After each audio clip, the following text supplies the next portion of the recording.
আজ আমার ননদের বিয়ে। এখন যাচ্ছি গায়ে হলুদে। গায়ে হলুদে সবাই হলুদ শাড়ি পরে, কিন্তু আমি গ্রিন কালারের শাড়িটা পরলাম, কারণ এই শাড়িটা আমার বহু বছর আগের শাড়ি, মানে বিয়ের সময়ের শাড়ি, 10 বছর আগেকার শাড়ি। আর ব্লাউজটাও কিন্তু তাই।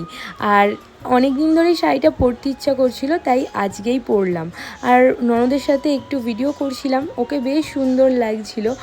আর এখন তো লাল পাড় শাড়ি পরে সবাই এখন বেশ সাজে গায়ে হলুদের সময়, খুব ভালো লাগে। তার মধ্যেই চলে এলো গায়ে হলুদ, তো তত্ত্ব দেখছিলাম। তারপরে ছেলের বাড়ি থেকে যে তত্ত্বের শাড়িটা দিয়েছিল গায়ে হলুদে, ননদ পরে চলে এলো। আর একটু ভিডিও করা হচ্ছিল, ক্যামেরাম্যান ভিডিও করছিল, কিন্তু ও তো খুব বিরক্তই হয়ে যাচ্ছিল।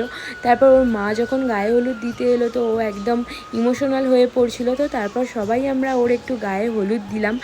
আর বাকি ব্লগ, মানে বিয়ের ব্লগটা আসবে নেক্সট ব্লগে। বাইরে প্রচণ্ড বৃষ্টি হচ্ছে, যার জন্য ভয়েসটা এরকম আসছে। তো দেখা হচ্ছে নেক্সট।